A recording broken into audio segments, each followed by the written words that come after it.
başımı, döktü söyle göz yaşını.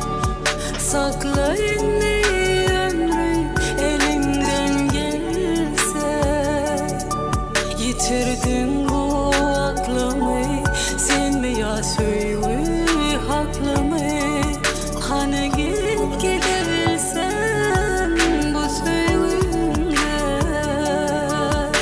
Bu can bedende durana deniz, ruhum dünyada uçana deniz. Gelip ellerim tutana deniz, karışırım sana. Bu can bedende durana deniz, ruhum dünyada uçana deniz. Gelip ellerim tutana deniz, karışırım sana.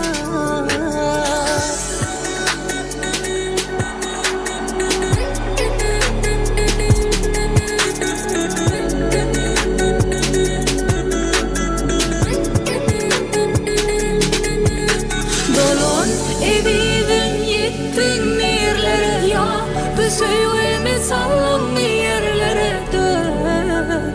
Sonunu sen de bir nimet bağlı boyun yedik mi, ya da söylemi diye verdik mi?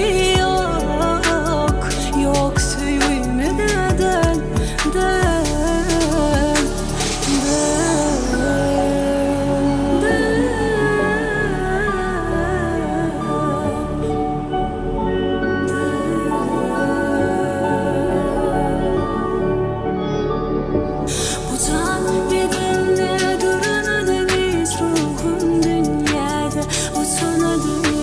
Deniz, ellerimi tutana deniz,